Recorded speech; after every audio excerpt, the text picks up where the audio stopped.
देखिए, कल के वीडियो में मैंने स्टॉक मार्केट में गिरावट को लेकर बात किया था और उस वीडियो में मैंने आपको ये कहा था कि हम आज के मार्केट के लेवल को देख लेते हैं, इसके सारे कंडीशन को देख लेते हैं, मार्केट अपने आप को कहाँ तक रख पाती है, किस लेवल तक रख पाती है।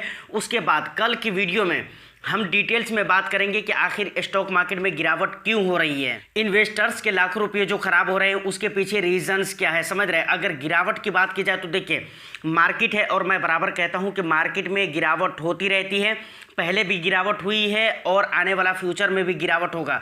लेकिन लगातार अगर गिरावट होने लगे तो वहाँ पर ज़्यादा दर्द होने लगता है। देखिए, गिरावट अगर देखा जाए तो 12 सितंबर को भी स्मॉल कैप और मिड कैप में हुई थी, उसके बाद 18 सितंबर को भी हुई थी। मतलब कहने का यह है कि बहुत सारी गिरावटें पीछे हुई है। उससे पहले भी आईटी सेक्टर्स में काफ़ी गिरावटें देखने को मिली है, लेकिन लगातार जो गिरावट होने लगती है ये बहुत बड़ा प्रॉब्लम क्रिएट करता है। तो आज की इस वीडियो में हम जानेंगे कि इन्वेस्टर्स के लाखों रुपये जो नुकसान हो रहे हैं या फिर हुए हैं उसके पीछे क्या मेन रीज़न है, उस पर हम डिटेल्स में बात करेंगे।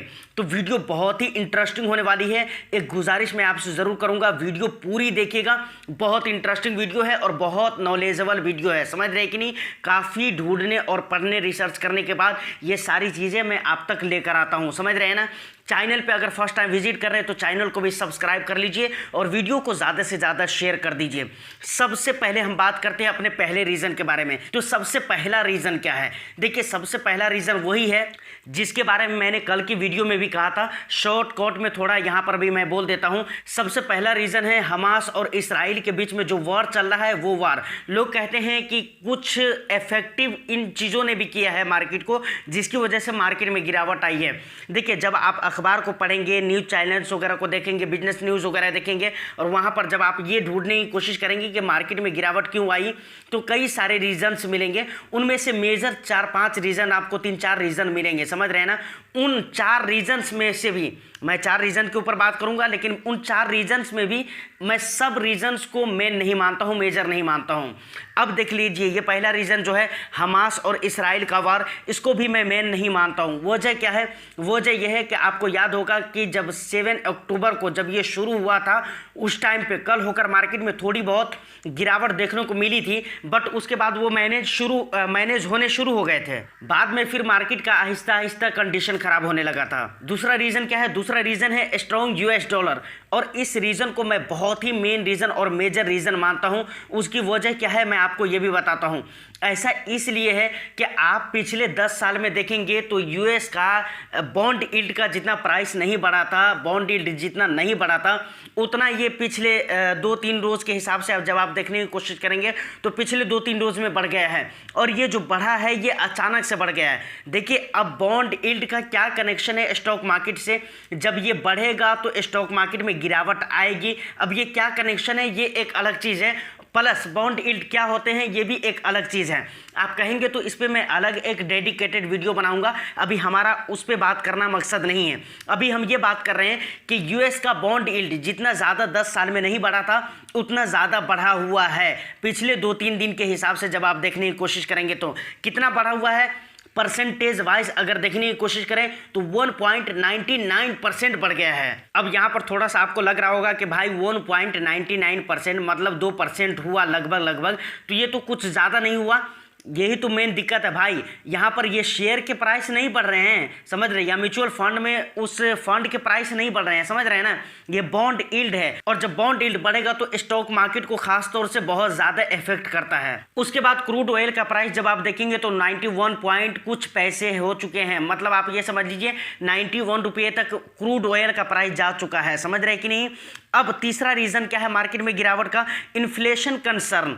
देखिए, पिछले 2 महीने से जब आप यूएस की इन्फ्लेशन को देखेंगे तो उसमें किसी तरह की डिक्रीजिंग नहीं नज़र आ रही है, वहाँ पर किसी तरह की कमी नज़र नहीं आ रही है, बिल्कुल अपने लेवल पर स्टेबल है, समझ रहे हैं कि नहीं। अब देखिए, यहाँ पर इन्फ्लेशन कंसर्न की जो बात की गई है, यहाँ पर एक चीज़ मैं कहना चाहूँगा।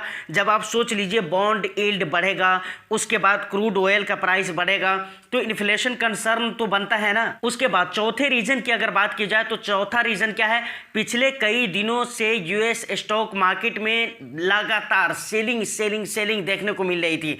मतलब वहाँ पे परचेजिंग हो ही नहीं रही है भाई। जब हर तरफ से सेलिंग होगी, हर लोग जब अपने शेयर्स को सेल करेंगे तो वहाँ पर तो मार्केट में गिरावट ही देखने को मिलेगी ना। और ये 4 रीज़न है। देखिए, मैं पहले आपको बोल चुका हूँ, जब आप न्यूज़पेपर वगैरह को देखेंगे या न्यूज़ वगैरह जब आप वॉच करेंगे तो वहाँ पर आपको देखने को मिलेगा 4, 5, 6, 7 रीज़न देखने को मिल जाएंगे। लेकिन मेजर रीज़न यही है। मेजर जो रीज़न है, जो बिग रीज़न है, बड़े रीज़न है और अहम रीज़न है, वो यही 4 रीज़न है। समझ रहे कि नहीं? प्लस अगर मैं अपनी बात करूं तो मैं इस 4 रीजन को भी मेन नहीं मानता हूं। यहां पर 2 रीजन को मैं बहुत ही स्ट्रॉन्ग एंड इंपॉर्टेंट रीजन समझता हूं। पहला तो स्ट्रॉन्ग यूएस डॉलर, जिसके अंडर में मैंने ये सारी बात की है कि बॉन्ड यील्ड का बढ़ जाना, क्रूड ऑयल का प्राइस बढ़ जाना। और दूसरा रीजन यूएस स्टॉक मार्केट में लगातार सेलिंग होना। उसके अलावा देखिए, कुछ इंडियन इंडेक्सेज हैं, मैं उसको आपको दिखलाता हूं कि वहां पर कितने % की गिरावट देखने को मिली है। निफ्टी 50 में देखेंगे तो 1.34% की गिरावट है। निफ्टी बैंक में, मतलब बैंक निफ्टी जिसे आप कहते हैं, वहां पर 1.31% की गिरावट है। उसके बाद फिर निफ्टी की बात की जाए तो 1.03% की गिरावट है। सेंसेक्स में 1.26% की गिरावट है। निफ्टी नेक्स्ट 50 में 1.94% की गिरावट है। और निफ्टी 100 में 1.43% की गिरावट है। निफ्टी मिड कैप 100 में 2.66% की गिरावट है। देखिए, ये इंडेक्सेस है। इसके अलावा और भी स्मॉल कैप इंडेक्सेस वगैरह को जब आप देखने की कोशिश करेंगे तो वहां पर भी गिरावट देखने को मिली है। समझ रहे हैं ना? कुल मिलाकर ओवरऑल अगर कहा जाए तो इंडियन स्टॉक के हर इंडेक्स में कुछ ना कुछ थोड़ा बहुत करके कम या ज़्यादा हर जगह पे गिरावट देखने को मिली है। अब एक ज़रूरी बात यह है कि आखिर मार्केट की हालत कब तक ऐसी रह सकती है। तो देखिए, अभी तक इसके बारे में मेरे पास तो कोई स्ट्रॉन्ग न्यूज़ ऐसा नहीं है जिसके बेस पर यह फैसला किया जा सके या डिसीजन लेकर मैं आपको बता सकूं कि मार्केट की हालत और भी ज़्यादा ख़राब हो सकती है या अच्छी हो सकती है। उसके बाद म्यूचुअल फंड इन्वेस्टर इस टाइम पे चाहें तो थोड़ा बहुत का आप लमसम कर सकते हैं, बहुत थोड़ा बहुत का स्टेप अप एसआईपी वगैरह आप कर सकते हैं। आपको अपनी एसआईपी वगैरह रोकने की ज़रूरत नहीं है, पॉज भी करने की ज़रूरत नहीं है। एसआईपी खासतौर से जिस तरीके से चल रही है उस तरीके से चलने दीजिए। या फिर कोई ऐसा फंड है जिसमें आपने लमसम करके रखा हुआ है, तो अगर आप मार्केट के हाई पर, आपने जब मार्केट हाई लेवल पर थी उस टाइम पे आपने इन्वेस्टमेंट कर दिया और लमसम में इन्वेस्टमेंट कर दिया, तो ये टाइम है और ये ऐसा टाइम है जिस टाइम पे आप थोड़ा बहुत का लमसम, थोड़ा बहुत पैसा आप उस फंड में ऐड कर सकते हैं। अब लास्ट में एक और भी बात मैं आपको बता रहा हूं जो कि बहुत ही मेन है। बहुत सारे एक्सपर्ट का मानना है कि हो सकता है कि मार्केट में फिर से रिसेशन देखने को मिले, क्योंकि बॉन्ड यील्ड इतना ज़्यादा बढ़ा था। कब? 2008 में बढ़ा था, जब मार्केट में क्रैशेस आया था। तो मार्केट में क्रैशेस आने के बाद बॉन्ड यील्ड जिस लेवल को था, सेम उसी लेवल के आसपास पहुंच चुका है बॉन्ड यील्ड। इसलिए कहा जा रहा है कि हो सकता है फिर बहुत बड़ा रिसेशन यहां पर देखने को मिल सकता है। तो फिलहाल आज की इस वीडियो में इतना ही। उम्मीद करता हूं कि वीडियो आपको अच्छी लगी हो। वीडियो अगर अच्छी लगी हो तो वीडियो को एक लाइक कर दीजिए, शेयर कर दीजिए, चैनल को सब्सक्राइब जरूर कर लीजिए। मैं फिर मिलता हूं किसी नेक्स्ट वीडियो में। जब तक के लिए all the best. Thank you for watching.